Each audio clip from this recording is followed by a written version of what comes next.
Hello दोस्तों, स्वागत है आप सभी का हमारे यूट्यूब चैनल सालिग्राम की पाठशाला में। और आज की इस क्लास में हम मध्यकालीन इतिहास के बहुविकल्पीय प्रश्न के एमसीक्यू सॉल्व करने वाले हैं, जो विभिन्न प्रतियोगी परीक्षाओं के लिए अत्यंत महत्वपूर्ण है।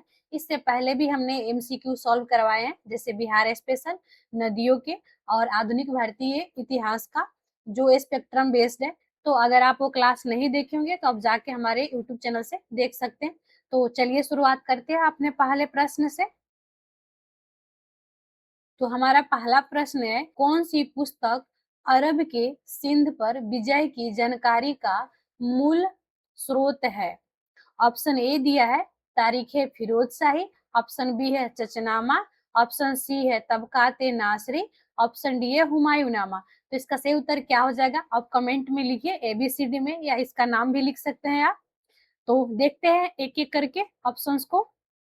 तो तारीख फिरोज शाही, ऑप्शन ए को देखा जाए, जो जियाउद्दीन जो बरनी थे उनकी रचना है, मुख्यतः फिरोज शाह तुगलक आदि के काल से संबंधित है, जो इसका उत्तर नहीं होता है।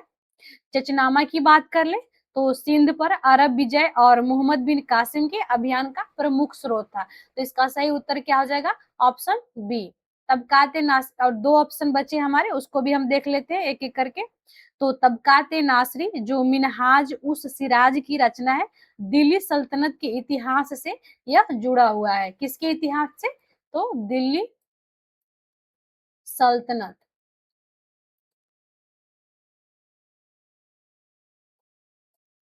दिल्ली सल्तनत से जुड़ा हुआ है। हुमायूंनामा की बात कर ले, जो गुलबदन बेगम की रचना है, या मुगल सम्राट हुमायूं से संबंधित है। तो आप इसको भी याद रखें, ठीक है। नेक्स्ट प्रश्न को देखते हैं। नेक्स्ट प्रश्न है हमारा कि मोरक्को अफ्रीकी यात्री जो इब्न बतूता ने थे, किस पुस्तक की रचना की है? इब्न बतूता जो बुक है, जो मोरक्को के अफ्रीकी यात्री थे, इनकी पुस्तक कौन सी है? तो देखते हैं। ऑप्शन ए में दिया है रेहला, ऑप्शन बी है सफरनामा, ऑप्शन सी है किताबुल हिंद, ऑप्शन डी है शाहनामा। तो इसका सही उत्तर क्या हो जाएगा? आप हमें कमेंट में लिखिए एबीसीडी में, या इसका नाम लिख के भी आप उत्तर दे सकते हैं। तो देखते हैं सही उत्तर क्या हो जाएगा इसका। तो इब्न बतूता की जो प्रसिद्ध यात्रा वृतांत है वो रेहला है। ऑप्शन ए हमारा सही उत्तर हो जाता है। अगर तीन ऑप्शन को देख लेते हैं। सफरनामा की बात करें, जो इब्न बतूता की प्रमुख रचना बिल्कुल नहीं है, ठीक है। फिर और शाहनामा की बात कर ले, जो फिरदौसी फिरदौसी की प्रसिद्ध जो फारसी कृति है, तो आप इसको भी याद रखें। किसकी रचना है? तो फिरदौसी के, ठीक है। तो इब्न बतूता रेहला से संबंधित है। और जो ये यहाँ पे दिया है किताबुल हिंद, ये अल बरूनी, ये अल बुरूनी की रचना है। तो आप इसको भी याद रखें, ठीक है। तो रेहला किसने लिखा? इब्न बतूता ने। और शाहनामा फिरदौसी, किताबुल हिंद अल बरूनी। तो आप इतना याद रखेंगे। नेक्स्ट प्रश्न को देखते हैं। नेक्स्ट प्रश्न है हमारा कि खजाइन उल फतूह किसकी रचना है? कौन सा? तो खजाइन उल फतूह। ऑप्शन ए में दिया है जियाउद्दीन बरनी की, ऑप्शन बी में दिया है इब्न बतूता की, ऑप्शन सी में दिया है अमीर खुसरो की, ऑप्शन डी है अल बरूनी की। तो इसका सही उत्तर क्या हो जाएगा? तो ऊपर ही बताया था मैंने कि अल बरूनी की रचना कौन सी हो जाती है? किताब किताब उल हिंद। तो ये हमारा आप यहाँ पे इसको एलिमिनेट कर सकते हैं, ठीक है। अमीर खुसरो, अमीर खुसरो की बात कर ले, जो इसका सही उत्तर है ऑप्शन सी, जो खजाइन उल फतूह है वो अमीर खुसरो की रचना है। तो आप इसको याद रखें। इब्न बतूता जो रेहला से संबंधित है, ऊपर ही बताया था मैंने, रेहला से संबंधित है, रेहला के लेखक है। और जियाउद्दीन बरनी की बात कर ले तो तारीख फिरोज शाही के लेखक हैं। जियाउद्दीन बरनी किसके लेखक है? तो तारीख फिरोज शाही के, ठीक है। तो देखते हैं नेक्स्ट प्रश्न को। नेक्स्ट प्रश्न है हमारा कि अरब आक्रमणकारी जो मोहम्मद बिन कासिम थे, इनके द्वारा सिंध की विजय किस वर्ष की गई थी? ऑप्शन ए में दिया है 710 ईस्वी में, ऑप्शन बी में है 712 ईस्वी में, ऑप्शन सी दिया है 715 ईस्वी में, ऑप्शन डी दिया है 1191 ईस्वी में। तो इसका सही उत्तर क्या हो जाएगा? तो अगर 1151 ऑप्शन डी जो है, यह तराइन के प्रथम युद्ध का वर्ष है। तो अगर आपने पढ़ा होगा तो आपको पता होगा ये, तो आप यहाँ पे एलिमिनेट किए ही होंगे। ये किसके? तो तराइन के प्रथम जो युद्ध हुआ था उसका वर्ष है। ठीक है, इसका सही उत्तर ऑप्शन बी है 712, जो मोहम्मद बिन कासिम ने सिंध पर विजय प्राप्त की थी। तो आप इसको याद रखें। एक और चीज इसमें बता दूं मैं कि जो 1151 है तराइन के प्रथम युद्ध है, और 1192 है ये तराइन के द्वितीय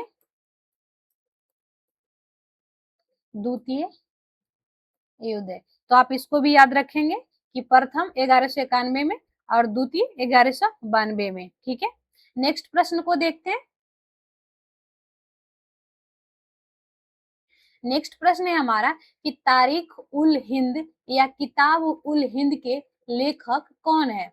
ऑप्शन ए है फिरदौसी, ऑप्शन बी है अलबरूनी, ऑप्शन सी है उत्बी, ऑप्शन डी है हसन निजामी। तो इसका सही उत्तर क्या हो जाएगा? आप हमें कमेंट में लिखिए, एबीसीडी में, या इसका नाम लिख सकते हैं आप। तो फिरदौसी की बात कर ले, जो शाहनामा के लेखक है। अगर आप क्लास स्टार्टिंग से देख रहे होंगे तो आपको पता होगा, ये मैंने ऊपर ही बताया था। तो ये शाहनामा के लेखक है, तो आप यहाँ पे इसको एलिमिनेट कर सकते हैं। अलबरूनी इसका सही उत्तर जाता है ऑप्शन बी, जो भारत के समाज, धर्म, विज्ञान आदि का विस्तृत वर्णन है किताब उल हिंद में। तो आप इसको भी याद करें। कुतुबी जो तारीखे यामिनी से संबंधित है। किससे? तारीखी, जो तारीख ए यामिनी, यामिनी से संबंधित है। कौन? तो उत्बी। ठीक है, हसन निजामी की बात कर ले तो ये ताज उल मासिर, मासिर से जो ताज उल मासिर के लेखक है। कौन? तो हसन निजामी। ठीक है, तो आप इसको भी याद रखेंगे। नेक्स्ट प्रश्न को देखते हैं। नेक्स्ट प्रश्न है हमारा कि मोहम्मद गजनवी के साथ भारत आने वाला इतिहासकार, लेखक एवं विद्वान कौन था? ऑप्शन ए में दिया है इब्न बतूता, ऑप्शन बी है अल बरूनी, ऑप्शन सी है अमीर खुसरो, ऑप्शन डी है मिनहाजुल सिराज। तो इसका सही उत्तर क्या हो जाएगा? देखते हैं एक एक ऑप्शन करके। तो अगर मिनहाजुल सिराज की बात कर ले, जो दिल्ली सल्तनत के इतिहासकार थे, लेकिन यहाँ पे प्रश्न हमारा है कि मोहम्मद गजनवी के साथ भारत आने वाले इतिहासकार कौन है, तो ये नहीं है। तो आपको पता होगा, तो आप यहाँ पे एलिमिनेट किए ही होंगे। अमीर खुसरो जो दिल्ली सल्तनत के कई सुल्तानों के समकालीन थे, बट ये भी इसका आंसर नहीं है। इसका सही उत्तर है ऑप्शन बी, अलबरूनी जो थे मोहम्मद गजनबी के समय भारत आए थे। ठीक है, और इब्न बतूता जो 14वीं शताब्दी में भारत आए थे, मोहम्मद बिन तुगलक के समय में। किसके समय में? तो मोहम्मद बिन तुगलक के समय। ठीक है, कौन आए थे? तो इब्न बतूता आए थे। अलबरूनी जो मोहम्मद गजनबी के समय में आए थे। नेक्स्ट प्रश्न को देखते हैं। नेक्स्ट प्रश्न है हमारा कि किसने मोहम्मद गजनबी के हमले के बाद सोमनाथ मंदिर का पुनर्निर्माण करवाया था? ऑप्शन ए में दिया है भीमदेव प्रथम ने, ऑप्शन बी में है सिद्धराज जयसिंह ने, ऑप्शन सी है कुमारपाल ने, ऑप्शन डी है मूलराज द्वितीय ने। तो इसका सही उत्तर क्या हो जाएगा? तो इसका सही उत्तर जो हो जाएगा हमारा ऑप्शन ए, भीमदेव प्रथम। यह गुजरात के चालुक्य और सोलंकी शासक थे। तो आप इसको भी याद रख लें। बाकी तीन ऑप्शन को भी देख लेते हैं। जो सिद्धराज जयसिंह है, ये बाद के सोलंकी शासक थे, लेकिन ये जो सोमनाथ मंदिर का पुनर्निर्माण इन्होंने नहीं करवाया था। ठीक है, कुमारपाल जो ये भी प्रसिद्ध सोलंकी शासक थे, बट ये भी इसका सही आंसर नहीं है। मूलराज द्वितीय की बात कर ले तो सोलंकी वंश के ये भी शासक थे, लेकिन इसका सही उत्तर कौन सा है? तो भीमदेव प्रथम। ठीक है, नेक्स्ट प्रश्न को देखते हैं। वह कौन सा युद्ध था, कौन सा युद्ध था जिससे भारत में मुस्लिम शक्ति की स्थापना हुई? ऑप्शन ए में दिया है तराइन का पहला युद्ध, ऑप्शन बी में तराइन का दूसरा युद्ध, ऑप्शन सी में चंदावर का युद्ध, ऑप्शन डी में है पानीपत का प्रथम युद्ध। तो इसका सही उत्तर क्या हो जाएगा? आप कमेंट में लिखिए हमें, ABCD में, या आप इसका नाम भी लिख सकते हैं। तो देखते हैं एक एक करके ऑप्शन को। तो चंदावर का युद्ध जो 1194 में हुआ था, किसके बीच?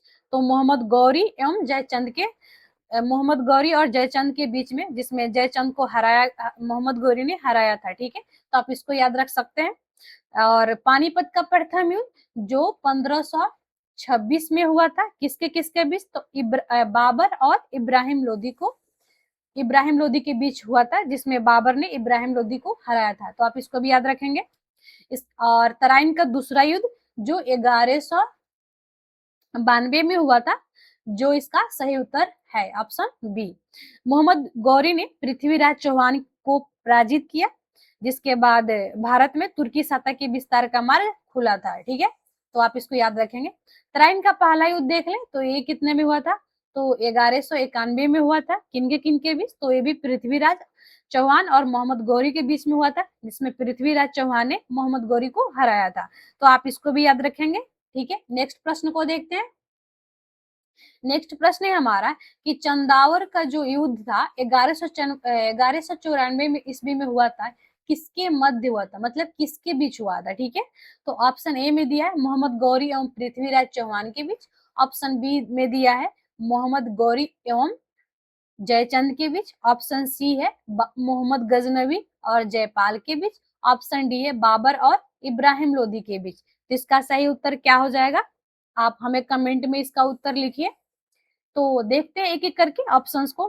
तो मोहम्मद गौरी एवं पृथ्वीराज चौहान के बीच की बात कर ले, यह तराइन की युद्धों से संबंधित है, बट यहाँ पे चंदावर का युद्ध पूछ रहा है, तो अगर आपको पता था तो आप यहाँ पे एलिमिनेट किए ही होंगे, मैं ऐसा उम्मीद करती हूँ। और बाबर और इब्राहिम लोदी के बीच की बात कर ले, जो प्रथम पानीपत का युद्ध हुआ था, प्रथम पानीपत का युद्ध हुआ था, उससे ये संबंधित है, ना कि चंदावर के युद्ध से। ठीक है, और मोहम्मद गजनवी और जयपाल की बात करें तो प्रारंभिक तुर्क आक्रमणों से संबंधित है, बट इनका संबंध चंदावर के युद्ध से नहीं था, तो ये भी हमारा ऑप्शन नहीं होता है। तो आपको पता था तो आप यहाँ पे एलिमिनेट किए ही होंगे। देखते हैं ऑप्शन बी को। तो ऑप्शन बी इसका सही उत्तर है। मोहम्मद गौरी एवं जयचंद के बीच चंदावर का युद्ध हुआ था, कितने सन में? तो 1194 ईस्वी में। ठीक है, तो आप इसको याद रखेंगे। ठीक है, नेक्स्ट प्रश्न को देखते हैं। भारत पर आक्रमण करने वाला प्रथम तुर्क शासक कौन था? ऑप्शन ए में दिया है सुबुक्तकीन, ऑप्शन बी है मोहम्मद गजनवी, ऑप्शन सी है मोहम्मद गौरी, ऑप्शन डी है अल्पतगीन। तो इसका सही उत्तर क्या हो जाएगा? एक एक करके देखते हैं ऑप्शंस को।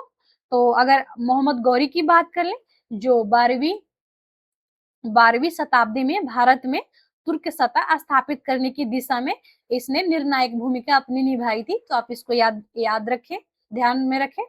और अल्पतगीन की बात कर ले, जो गजनी में तुर्क सत्ता के उदय से संबंधित है, लेकिन ये भी इसका सही उत्तर नहीं है, तो आप यहाँ पे इसको एलिमिनेट कर सकते हैं। इसका सही उत्तर हो जाएगा सुबुक्तगीन। ठीक है, ऑप्शन ए। गजनी का शासक और भारत की ओर प्रारंभिक तुर्क आक्रमणों से जुड़ा जो है सुबुक्तगीन है। भारत पर आक्रमण करने वाला प्रथम तुर्क शासक सुबुक्तगीन है, तो आप इसको याद रखेंगे। ठीक है, मोहम्मद गजनबी की बात कर ले, जो बाद में भारत पर अनेक आक्रमण किए थे, बट ये प्रथम तुर्क शासक नहीं थे। नेक्स्ट देखते हैं। नेक्स्ट प्रश्न है हमारा कि मोहम्मद गौरी के साथ कौन संत की बात हो रही है यहाँ पे, भारत आए थे? ठीक है, ऑप्शन ए में दिया है बाबा फरीद, ऑप्शन बी है शेख मोइनुद्दीन चिश्ती, ऑप्शन सी दिया है निजामुद्दीन औलिया, ऑप्शन डी है कुतुबुद्दीन बख्तियार काकी। तो इसका सही उत्तर क्या हो जाएगा? आप कमेंट में लिखिए हमें, ABCD में, या आप इसका नाम भी लिख सकते हैं। देखते हैं एक एक ऑप्शंस को। तो कुतुबुद्दीन बख्तियार काकी जो चिश्ती संत थे, और दिल्ली में चिश्ती परंपरा के प्रमुख संत थे, बट इसके सही उत्तर जो है नहीं है ये। निजामुद्दीन औलिया की बात कर ले, जो बाद के काल के प्रसिद्ध चिश्ती संत थे, लेकिन यह दिल्ली से जुड़े हुए थे। तो इसका सही उत्तर हो जाएगा ऑप्शन बी, शेख मोइनुद्दीन चिश्ती, जो अजमेर में चिश्ती सूफी परंपरा के प्रमुख संत थे। ठीक है। बाबा फरीद की बात कर ले, जो ये भी चिश्ती संत थे, लेकिन ये इसका उत्तर नहीं है, क्योंकि यहाँ पे पूछा है कि मोहम्मद गौरी के साथ कौन एक प्रसिद्ध संत भारत आए थे। ठीक है, तो आप इसको ध्यान में रखें। आप यहाँ पे दो चीजें याद रख सकते हैं, जैसे मोइनुद्दीन चिश्ती जो अजमेर से संबंधित है, और कुतुबुद्दीन बख्तियार काकी जो दिल्ली से संबंधित है, ये दिल्ली से संबंधित है। और जो मोइनुद्दीन चिश्ती है कहाँ से, तो अजमेर से। और निजामुद्दीन औलिया की बात करें तो ये भी दिल्ली से संबंधित है। तो आप इसको याद ध्यान में रखें। ठीक है, नेक्स्ट देखते हैं। नेक्स्ट प्रश्न है हमारा कि मोहम्मद गौरी के किस सेनापति ने बिहार और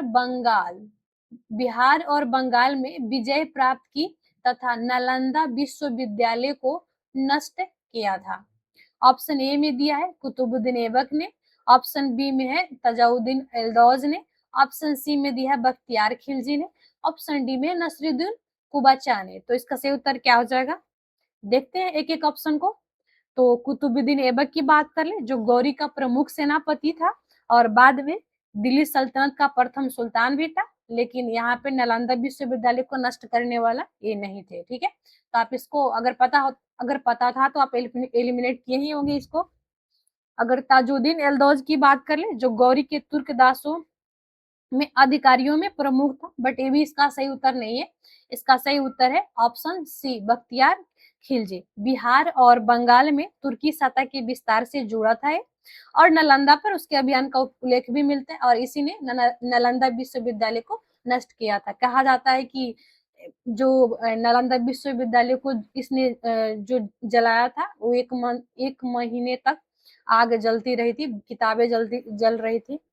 तो आप इसको भी ध्यान में रखेंगे। नेक्स्ट प्रश्न को देखते हैं। लगभग 9वीं शताब्दी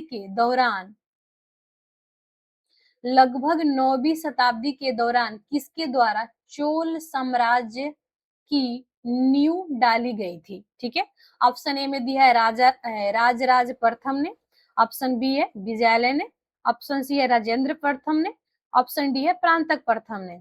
तो इसका सही उत्तर क्या हो जाएगा, देखते हैं एक एक ऑप्शन को। तो अगर प्रांतक प्रथम की बात कर ले, जो बाद के महत्वपूर्ण चोल शासक थे, बट 9वीं शताब्दी के दौरान के नहीं थे। अगर आपको पता था तो आप यहाँ पे एलिमिनेट किए होंगे। इसका सही उत्तर जो है ऑप्शन बी है विजयालय। लगभग 9वीं शताब्दी में, कितना, तो 9वीं शताब्दी में चोल शक्ति के पुनरुत्थान की शुरुआत की थी इन्होंने। राजराज प्रथम की बात करें, जो चोल साम्राज्य के महान विस्तारवादी शासक थे, बट ये भी इसका सही उत्तर नहीं है। इसका ऑप्शन बी जो है सही उत्तर है। नेक्स्ट प्रश्न को देखते हैं। चोल शासकों में किसने सिलोन मतलब श्रीलंका के उत्तरी भाग पर विजय प्राप्त की और किसने संपूर्ण श्रीलंका को विजित किया था? ऑप्शन ए में दिया है विजयालय तथा राजेंद्र प्रथम ने, ऑप्शन बी है राजराज प्रथम तथा राजेंद्र प्रथम ने, ऑप्शन सी है राजेंद्र प्रथम तथा राजराज प्रथम ने, ऑप्शन डी है कुलोत्तुंग तथा राजराज प्रथम ने। तो इसका सही उत्तर क्या हो जाएगा, आप हमें कमेंट में इसका उत्तर दीजिए। तो इसका सही उत्तर जो है ऑप्शन बी, राजराज प्रथम तथा राजेंद्र प्रथम। राजराज प्रथम जो श्रीलंका के उत्तरी भाग पर अधिकार किए थे, और राजेंद्र प्रथम की बात करें जो आगे बढ़कर संपूर्ण श्रीलंका पर प्रभाव स्थापित इन्होंने किया था। तो आप इसको भी याद रखेंगे। ठीक है, राजेंद्र प्रथम तथा अगर राजराज प्रथम की बात करें तो ये सही जो क्रम है इसका गलत दे दिया है इसमें। तो आप अगर आपको पता था तो आप यहाँ पे एलिमिनेट किए ही होंगे। नेक्स्ट प्रश्न को देखते हैं। नेक्स्ट प्रश्न है हमारा कि चालुक्य वंश का सबसे महान शासक कौन था? ऑप्शन ए में दिया है पुलकेशियन प्रथम ने, ऑप्शन बी पुलकेशियन द्वितीय ने, ऑप्शन सी है विक्रमादित्य ने, ऑप्शन डी है कृतिवर्मन ने। तो इसका सही उत्तर क्या हो जाएगा, इसका सही उत्तर जो है ऑप्शन बी है पुलकेशियन द्वितीय, जो बादामी चालुक्यों का सबसे प्रसिद्ध शासक थे हर्षवर्धन को नर्मदा के पास रोकने के लिए यह प्रसिद्ध है। किनको? तो हर्षवर्धन को। तो आप इसको भी याद रखेंगे। पुलकेशिन प्रथम तो जो चालुक्य शक्ति के प्रारंभिक संस्थापकों में से थे, बट यहाँ पे पूछा है कि चालुक्य वंश का सबसे महान, क्या? तो सबसे महान शासक तो पुलकेशिन द्वितीय हो जाएगा इसका सही उत्तर। कृति वर्मन भी चालुक्य वंश के महत्वपूर्ण शासक थे, बट महान, सबसे महान पुलकेशिन द्वितीय थे। तो आप इसको याद रखेंगे। नेक्स्ट प्रश्न को देखते हैं। नेक्स्ट प्रश्न है हमारा कि संस्कृत के महान विद्वान जो भारवी थे, जिन्होंने कीर्तनार्जुनीयम लिखा, किसकी राज्यसभा में निवास करते थे? ऑप्शन ए में दिया है सिंह विष्णु, ऑप्शन बी में है महेंद्र वर्मन प्रथम ने, ऑप्शन सी नरसिंह वर्मन प्रथम ने, ऑप्शन डी में है परमेश्वर वर्मन ने। तो इसका सही उत्तर क्या हो जाएगा? और परमेश्वर वर्मन की बात करें जो बाद के पल्लव शासक थे, जो इसके आंसर नहीं होता है। और नरसिंह वर्मन प्रथम की बात करें जो महेंद्र वर्मन प्रथम के उत्तराधिकारी थे और चालुक्य पुलकेशिन द्वितीय को हराया था। और यहाँ पे हमारा प्रश्न कुछ अलग है, तो हम इसे एलिमिनेट कर देंगे। महेंद्र वर्मन प्रथम की बात कर ले जो पल्लव शासक और कला साहित्य के संरक्षक थे, बट यहाँ पे कुछ और प्रश्न है, तो ये भी इसका सही उत्तर नहीं होता है। इसका सही उत्तर होता है ऑप्शन ए सिंह विष्णु, जो पल्लव शासक थे, भारवी से संबंधित माना जाता है इनको। तो आप इसको याद रखेंगे। नेक्स्ट प्रश्न है हमारा, कुशल ग्रामीण प्रशासन के लिए प्रसिद्ध राजवंश कौन सा था या कौन से थे? तो ऑप्शन ए में है पल्लव वंश, ऑप्शन बी है राष्ट्रकूट वंश, ऑप्शन सी है चोल वंश, ऑप्शन डी है चालुक्य वंश। तो इसका सही उत्तर क्या हो जाएगा? कमेंट में लिखिए एबीसीडी में, या आप इसका नाम भी लिख सकते हैं। देखते हैं एक एक ऑप्शन को। तो अगर पल्लव वंश की बात कर ले जो दक्षिण भारत का महत्वपूर्ण राजवंश था, स्थापत्य के लिए प्रसिद्ध था। किसके लिए? स्थापत्य के लिए। तो आप इसको याद रखेंगे। राष्ट्रकूट जो दक्कन का शक्तिशाली राजवंश था, बट इसका सही आंसर ये नहीं है, तो आप इन दोनों को एलिमिनेट कर लेंगे। चोल वंश की बात कर ले जो स्थानीय स्वशासन और ग्रामीण प्रशासन की विकसित व्यवस्था के लिए यह प्रसिद्ध था। तो हमारा सही उत्तर क्या हो जाएगा? Option C. ठीक है। चालुक्य वंश जो दक्षिण भारत का प्रमुख राजवंश था, लेकिन ये भी इसका सही उत्तर नहीं है। नेक्स्ट देखते हैं कि पल्लव राजवंश का वास्तविक संस्थापक कौन था? ऑप्शन ए में है सिंह वर्मन, ऑप्शन बी है सिंह विष्णु, ऑप्शन सी है नंदी वर्मन, ऑप्शन डी है अपराजित। तो देखते हैं एक एक ऑप्शन को।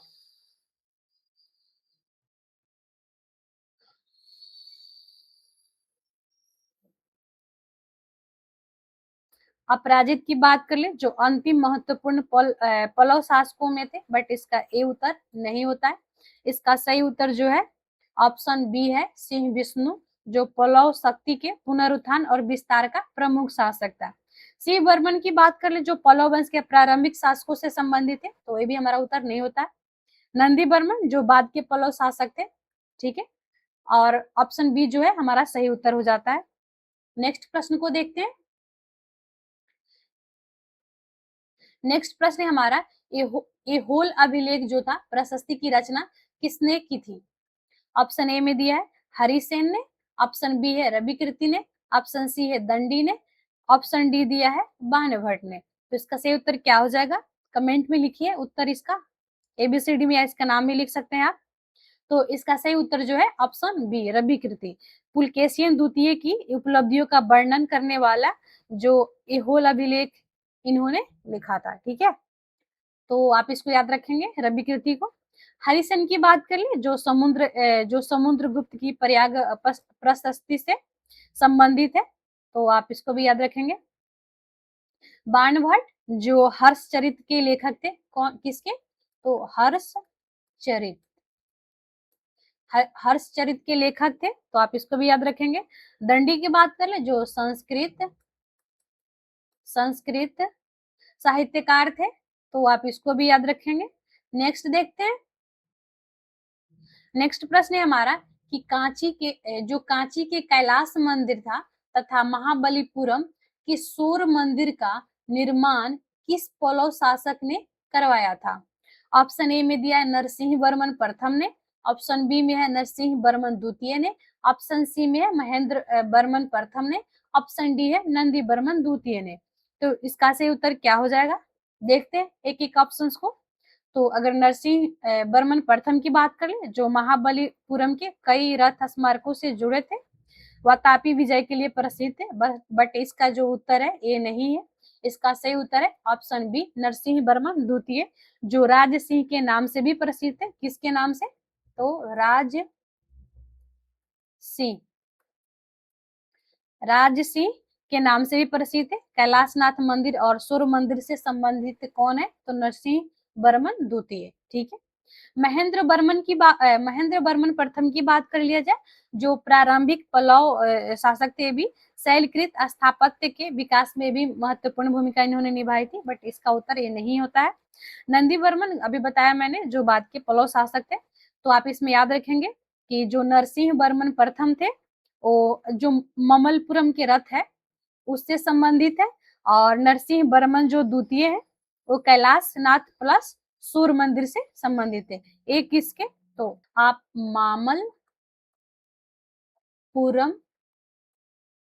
मामलपुरम रथ से संबंधित है, तो आप याद रखेंगे। और नरसिंह वर्मन किसके किसे? तो महाबलीपुरम कैलाशनाथ मंदिर, कैलाश जो कैलाश मंदिर और महाबली जो सूर्य मंदिर है इसके लिए है। ठीक है। नेक्स्ट प्रश्न को देखते हैं कि दिल्ली सल्तनत का संस्थापक तथा मतलब वहां यहाँ पे वास्तविक संस्थापक भी पूछ रहा है, किसे माना जाता है? तो दिल्ली सल्तनत का संस्थापक तथा वास्तविक संस्थापक किसे माना जाता है? ऑप्शन ए में दिया है कुतुबुद्दीन ऐबक को, इल्तुतमिश को, मोहम्मद गौरी को, बलबन को। तो इसका सही उत्तर जो है ऑप्शन ए, कुब्बत उल इस्लाम मस्जिद जो दिल्ली में है का निर्माण किसने करवाया था? ऑप्शन ए में दिया है इल्तुतमिश, ऑप्शन बी में है कुतुबुद्दीन ऐबक, ऑप्शन सी में है अलाउद्दीन खिलजी, ऑप्शन डी में है बलबन। तो इसका सही उत्तर क्या हो जाएगा? ऑप्शन डी की बात करें बलबन की, तो स्थापत्य की दृष्टि से इस मस्जिद से संबंधित ये नहीं है। इसका सही उत्तर जो है ऑप्शन बी है कुतुबुद्दीन ऐबक। दिल्ली में कुब्बत उल इस्लाम मस्जिद का निर्माण इन्होंने करवाया था। इल्तुतमिश की बात कर लिया जाए, जो उसने कुतुब मीनार को आगे बढ़ाया और कई निर्माण करवाए थे, बट जो एक कुब्बत उल इस्लाम मस्जिद है इन्होंने नहीं करवाई थी। ठीक है। नेक्स्ट प्रश्न को देखते हैं, 2.5 दिन का झोपड़ा कहाँ स्थित है? ऑप्शन ए में दिया है दिल्ली, ऑप्शन बी है अजमेर, ऑप्शन सी है आगरा, ऑप्शन डी है लाहौर। तो आप इसका उत्तर कमेंट में लिखिए, एबीसीडी में आप इसका नाम भी लिख सकते हैं। तो इसका सही जो उत्तर है ऑप्शन बी है अजमेर। प्रसिद्ध ऐतिहासिक स्मारक है, 2.5 दिन का झोपड़ा भी अजमेर में स्थित है। लाहौर की बात कर लिया जाए, जो पंजाब क्षेत्र का ऐतिहासिक नगर है। ठीक है। और आगरा जो मुगल स्थापत्य के लिए प्रसिद्ध है। ताजमहल, आप इसको ताजमहल तो आप इसको भी याद रखें। दिल्ली की बात करें तो ये भी नहीं होगा। ठीक है। नेक्स्ट प्रश्न को देखते हैं कि दिल्ली को सल्तनत की राजधानी के रूप में किसने स्थापित किया था? ऑप्शन ए में है कुतुबुद्दीन ऐबक, ऑप्शन बी है इल्तुतमिश, ऑप्शन सी है रजिया सुल्तान, ऑप्शन डी है बलबन। तो इसका सही उत्तर क्या हो जाएगा? कुतुबुद्दीन ऐबक की बात कर ले, जो सल्तनत का प्रारंभिक शासक था, लेकिन यहाँ पे दिल्ली जो को सल्तनत की राजधानी के रूप में इन्होंने स्थापित नहीं की थी। ठीक है। इल्तुतमिश इसका सही उत्तर हो जाता है ऑप्शन बी, दिल्ली को सल्तनत की प्रमुख अस्थायी राजधानी के रूप में इन्होंने स्थापित किया था। रजिया सुल्तान जो इल्तुतमिश की पुत्री और दिल्ली की पहली महिला सुल्तान थी, तो आप इसको भी याद रखें।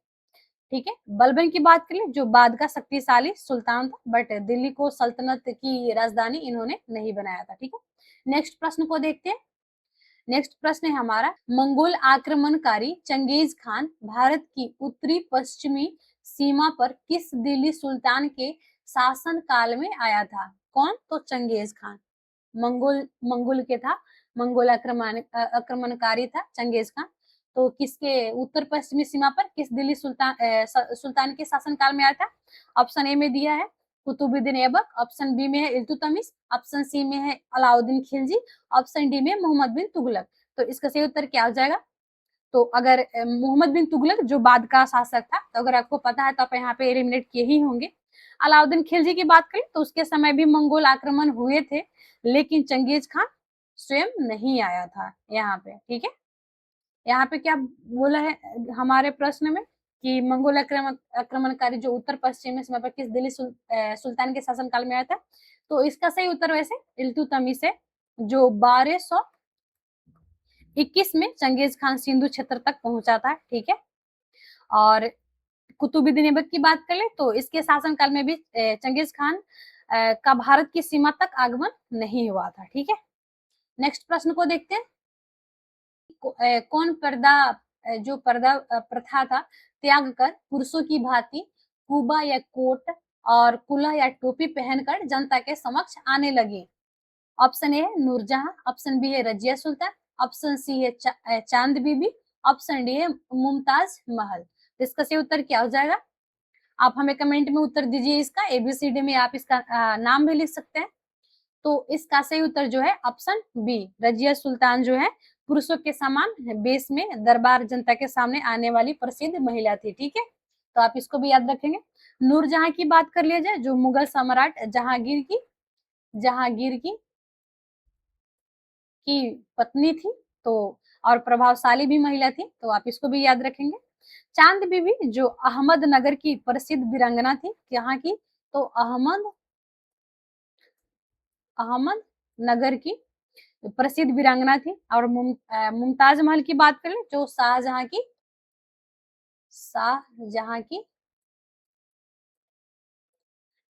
पत्नी थी,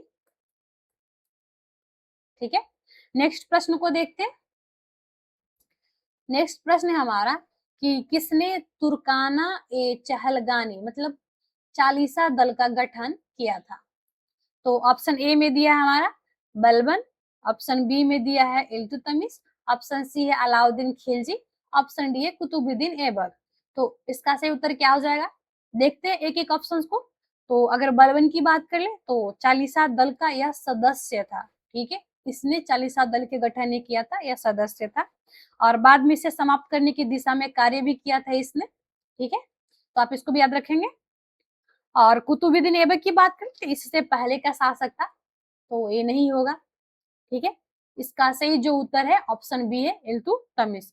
40 तुर्क अमीरों का प्रभावशाली जो समूह इन्होंने बनाया था, किसने? तो इल्तुतमिश ने, ठीक है। अलाउद्दीन खिलजी की बात करें तो बाद का ये भी खिलजी शासक था, तो ये भी हमारा उत्तर नहीं होता है। नेक्स्ट प्रश्न को देखते हैं। नेक्स्ट प्रश्न है हमारा कि मध्यकालीन भारत की प्रथम महिला शासिका कौन थी? Option A Razia Sultan, option B है रानी दुर्गावती, ऑप्शन सी है चांद बीबी, ऑप्शन डी है शाह तुर्काना।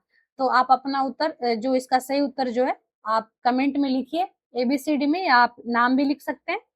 तो इसका सही उत्तर क्या हो जाएगा? ऑप्शन ए है इसका सही उत्तर, जो दिल्ली सल्तनत की पहली और प्रमुख महिला सुल्तान थी, इल्तुतमिश की पुत्री थी, तो आप इसको भी याद रखेंगे। शाह तुर्काना की बात कर ले, जो इल्तुतमिश की पत्नी थी, किनकी पत्नी थी? तो इल्तुतमिश की, ठीक है। इल्तुतमिश की पत्नी कौन थी? तो शाह तुर्काना थी, और रजिया के विरुद्ध सत्ता संघर्ष में इन्होंने भी प्रमुख किरदार निभाया था अपना, ठीक है। तो नेक्स्ट प्रश्न को देखते हैं। नेक्स्ट प्रश्न है हमारा कि रक्त एवं लौह की नीति। ये प्रश्न बहुत बार पूछा गया है एग्जाम में, तो आप थोड़ा अच्छे से इसको याद रखेंगे। तो रक्त और एवं लौह की नीति किस दिल्ली सल्तनत के शासक ने अपनाई थी? ऑप्शन ए में दिया इल्तुतमिश ने, ऑप्शन बी है गयासुद्दीन बलबन ने, ऑप्शन सी है अलाउद्दीन खिलजी ने, ऑप्शन डी है मोहम्मद बिन तुगलक ने। तो इसका सही उत्तर क्या हो जाएगा? देखते हैं एक एक ऑप्शन को। तो अगर इल्तुतमिश की बात कर ले, जो सल्तनत को संगठित करने वाला महत्वपूर्ण शासक था, लेकिन इसने रक्त एवं लौह नीति जो थी इन्होंने नहीं लाई थी, ठीक है। मोहम्मद बिन तुगलक की बात करें तो अपनी कई प्रयोगात्मक नीतियों के लिए प्रसिद्ध था, बट इसने भी रक्त एवं लौह की नीति नहीं लाई थी। जो हमारा सही उत्तर है ऑप्शन बी है गयासुद्दीन बलबन, ठीक है, जो कठोर शासन और शक्तिशाली राज्य सत्ता के लिए यह प्रसिद्ध था। नेक्स्ट प्रश्न को देखते हैं। नेक्स्ट प्रश्न है हमारा कि अपनी शक्ति को समेकित करने के बाद गयासुद्दीन जो बलबन थे ने कौन सी भव्य उपाधि धारण की थी? ऑप्शन ए में दिया है तूतिया ए हिंद, ऑप्शन बी है जिले इलाही, ऑप्शन सी है सिकंदर सानी, ऑप्शन डी है दिन इलाही। तो इसका सही उत्तर क्या हो जाएगा? तूतिया ये हिंद की बात कर ले तो यह अमीर खुसरो से जुड़ी उपाधि है। तो अगर पता था आपको तो आप यहाँ पे एलिमिनेट किए ही होंगे। सिकंदर सानी की बात कर ले जो अलाउद्दीन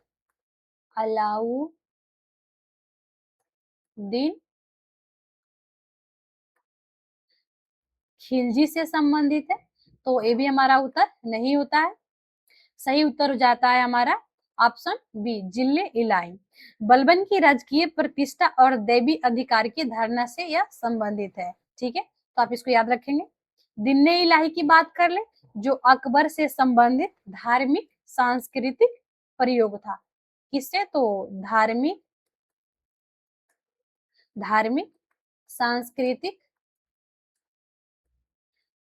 सांस्कृतिक प्रयोग से संबंधित है। ठीक है, तो आप इसको भी याद रखेंगे। तो यहाँ पे एक बहुत जरूरी जो चीजें हैं वो है बलबन जिले इलाही, अलाउद्दीन जो सिकंदर सानी और अकबर दिन इलाही। ठीक है, तो आप इसको याद रखेंगे।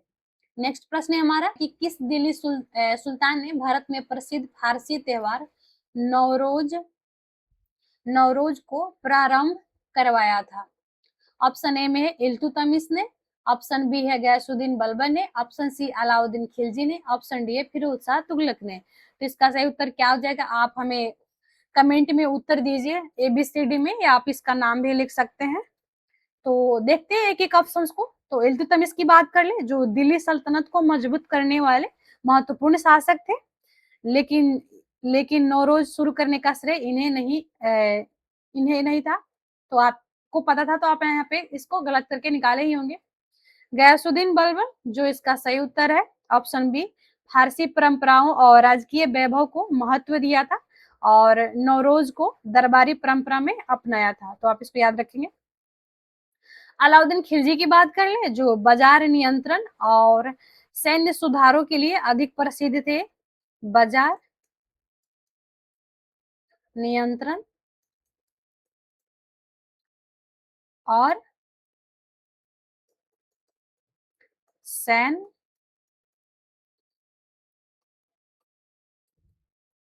सैन्य सुधार के लिए अधिक प्रसिद्ध थे।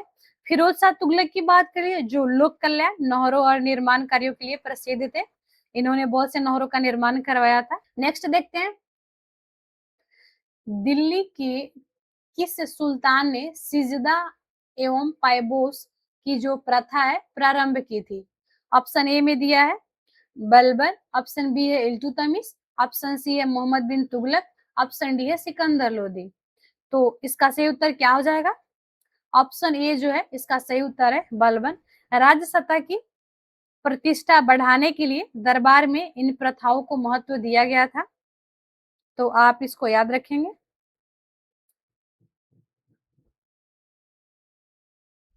नेक्स्ट प्रश्न है हमारा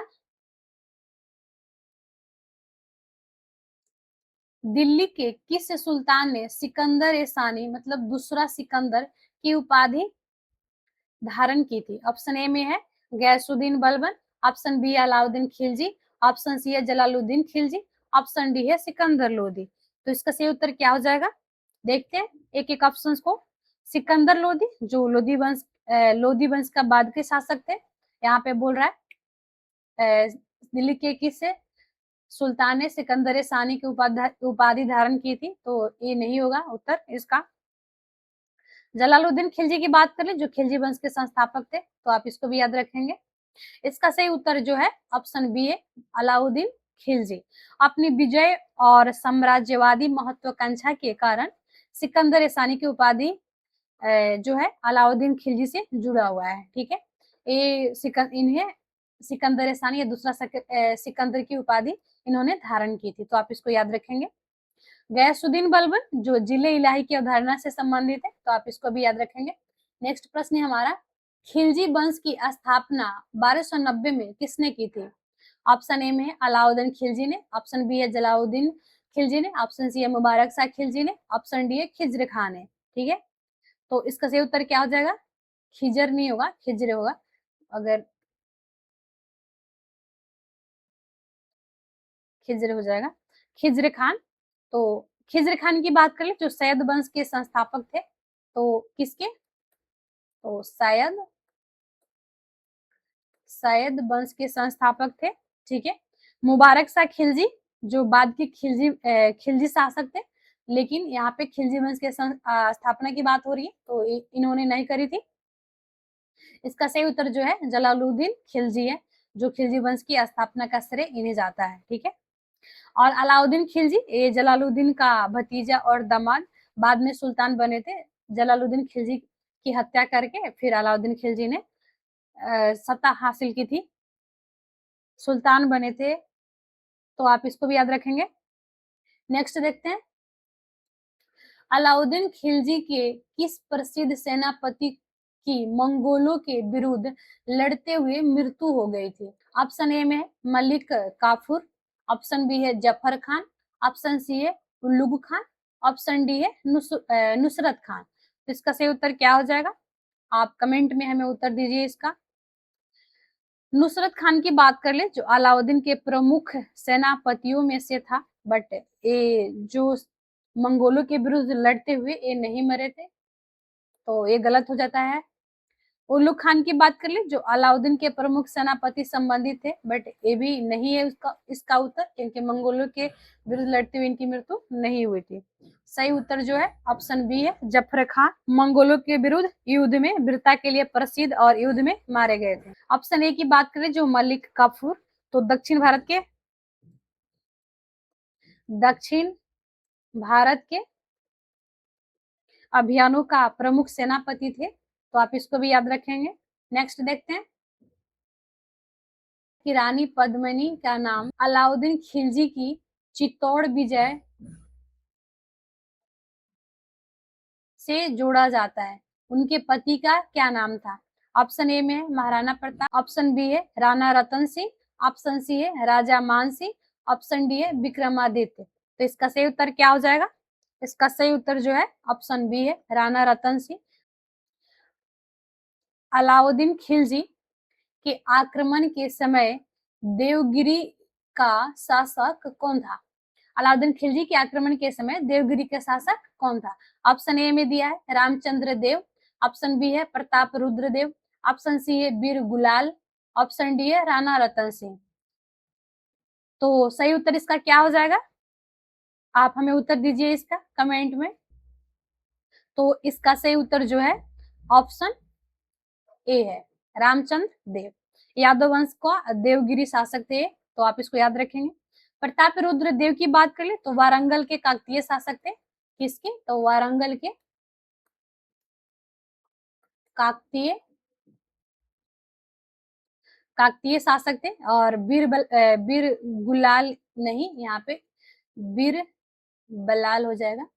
बीर बलाल जो है होयसाला वंश से संबंधित है, और राणा रतन सिंह जो मेवाड़ से संबंधित है। ठीक है, नेक्स्ट प्रश्न को देखते हैं। नेक्स्ट प्रश्न है हमारा कि दीवान ए मुस्त खराज नामक विभाग की स्थापना किसने की थी? ऑप्शन ए में दिया है बलबन ने, ऑप्शन बी अलाउद्दीन खिलजी ने, ऑप्शन सी है मोहम्मद बिन तुगलक ने, ऑप्शन डी है फिरोज शाह तुगलक ने। तो इसका सही उत्तर क्या हो जाएगा? देखते हैं एक एक ऑप्शन को। तो फिरोज शाह तुगलक की बात कर लिया जाए जो सिंचाई और लोक कल्याण के कार्यों के लिए प्रसिद्ध है, बट दीवान ए मुस्त खराज इनका विभाग नहीं था। इसका सही जो उत्तर है ऑप्शन बी है अलाउद्दीन खिलजी। राजस्व की बकाया रकम की वसूली से संबंधित विभाग जो है अलाउद्दीन खिलजी ने इस विभाग की स्थापना की थी। बलबन की बात कर ले जो कठोर केंद्रीय शासन के लिए प्रसिद्ध थे, तो ये भी हमारा उत्तर नहीं होता है। हमारा जो उत्तर है ऑप्शन बी है। मोहम्मद बिन तुगलक की बात करें जो विभिन्न प्रशासनिक प्रयोगों के लिए प्रसिद्ध थे। ठीक है, नेक्स्ट देखते हैं। नेक्स्ट प्रश्न है हमारा जो सल्तनत कालीन स्थापत्य कला के अंतर्गत अलाई दरवाजा जो था इनका निर्माण किसने करवाया था? ऑप्शन ए में इल्तुतमिश ने, ऑप्शन बी है अलाउद्दीन खिलजी ने, ऑप्शन सी है कुतुबुद्दीन ऐबक ने, ऑप्शन डी है शाहजहां ने। तो इसका सही उत्तर क्या हो जाएगा? इल्तुतमिश की बात कर ले जो प्रारंभिक सल्तनत स्थापत्य से संबंधित है, बट इसका उत्तर ए नहीं है। इसका सही उत्तर जो है ऑप्शन बी है, अलाउद्दीन खिलजी, जो कुतुब परिसर में अलाई दरवाजा बनवाए थे। ठीक है, कुतुबुद्दीन ऐबक की बात कर ले जो कुबत उल इस्लाम मस्जिद और कुतुब मीनार के निर्माण की शुरुआत से संबंधित है। कुतुब मीनार और कहाँ पे है? तो दिल्ली में है ये भी याद रखिए। कुतुब मीनार से संबंधित है। नेक्स्ट प्रश्न को देखते हैं। घड़ी जिसे गृह कर भी कहा जाता था, चराई कर जो है लगाने वाली दिल्ली का पहला सुल्तान कौन था? जो घड़ी है इसे गृह कर भी कहा जाता था तथा चराई कर जो है लगाने वाला दिल्ली का पहला सुल्तान कौन था? ऑप्शन ए में दिया है बलबन, ऑप्शन बी है अलाउद्दीन खिलजी, ऑप्शन सी है मोहम्मद बिन तुगलक, ऑप्शन डी है फिरोज शाह तुगलक। तो इसका सही उत्तर क्या हो जाएगा? आप हमें कमेंट में उत्तर दीजिए। बलबन की बात कर ले जो सैन्य एवं प्रशासनिक कठोरता के लिए प्रसिद्ध है, ये भी उत्तर नहीं है इसका। इसका सही जो उत्तर है ऑप्शन बी है अलाउद्दीन खिलजी, जो घड़ी कर या गृह कर जो मकान से संबंधित कर था, और चराई कर जो पशुओं पर कर लगाया जाता था, इसे अलाउद्दीन खिलजी ने लगाया था। नेक्स्ट प्रश्न को देखते हैं कि राजा द्वारा वेतन प्राप्त करने वाली सल्तनत की सबसे विशाल अस्थायी सेना की स्थापना का श्रेय किसे दिया जाता है? ऑप्शन ए में है इल्तुतमिश, ऑप्शन बी है अलाउद्दीन खिलजी, ऑप्शन सी है बलबन, ऑप्शन डी है सिकंदर लोदी। तो इसका सही उत्तर क्या आ जाएगा? देखते हैं एक एक ऑप्शन को। इल्तुतमिश की बात कर ले जो सल्तनत को मजबूत किए थे और तुर्क के अमीरों के चालीसा दल का गठन भी इन्होंने किया था, लेकिन विशाल वेतन भोगी अस्थायी सेना के लिए यह प्रसिद्ध नहीं थे। ठीक है, अलाउद्दीन खिलजी जो इसका सही उत्तर है ऑप्शन बी, बड़ी अस्थायी और वेतन भोगी सेना रखी थी इन्होंने और सेना को व्यवस्थित भी किया था। सिकंदर लोदी की बात कर ले जो लोदी वंश का शासक थे, लेकिन इस सैन्य व्यवस्था का श्रेय इन्हें नहीं दिया जाता, इन्होंने नहीं करी थी ये। बलबन जो सेना और सीमाओं को मजबूत किए थे और विशेषकर मंगोलों के विरुद्ध, तो ये भी नहीं है उत्तर इसका। इसका उत्तर जो है ऑप्शन बी है। नेक्स्ट प्रश्न को देखते हैं। अलाउद्दीन खिलजी के दक्षिण भारत अभियानों का सेना नायक कौन था? ऑप्शन ए है जफर खान, ऑप्शन बी है मलिक काफूर या हजारा दीवारी जिन्हें कहा जाता था, उलूग खान या गाजी मलिक। तो इसका सही उत्तर क्या हो जाएगा? आप हमें कमेंट में इसका उत्तर दीजिए। एबीसीडी में आप इसका नाम भी लिख सकते हैं। गाजी मलिक जो आगे चलकर गयासुद्दीन तुगलक बना, जबकि यहाँ पे पूछ रहा है कि अलाउद्दीन खिलजी के दक्षिण भारत के अभियानों में सेना नायक कौन था, तो ये नहीं थे। और उल्लू खान जो अलाउद्दीन के प्रमुख सेनापति था, लेकिन दक्षिण अभियानों के लिए ये भी नहीं थे। इसका सही उत्तर जो है ऑप्शन बी है मलिक काफूर, जिन्हें हजारा दीवारी भी कहा जाता था। अलाउद्दीन के दक्षिण अभियानों का प्रमुख सेना नायक थे। ठीक है, देवगिरी, वारंगल, द्वार समुद्र और मदुरै तक इन्होंने अभियान किए थे, तो आप इसको भी याद रखेंगे। जफर खान जो मंगोलों के विरुद्ध युद्ध में प्रसिद्ध थे, दक्षिण भारत अभियानों का मुख्य सेनानायक ये भी नहीं थे। ठीक है, नेक्स्ट प्रश्न को देखते हैं। नेक्स्ट प्रश्न है हमारा, अलाउद्दीन खिलजी के आक्रमण के समय रणथंभौर का जो शासक थे कौन था? तो ऑप्शन ए है हमीर देव, ऑप्शन बी है रामचंद्र देव, ऑप्शन सी है रतन सिंह, ऑप्शन डी है मेदिनी राय। तो सही उत्तर क्या हो जाएगा इसका? देखते हैं।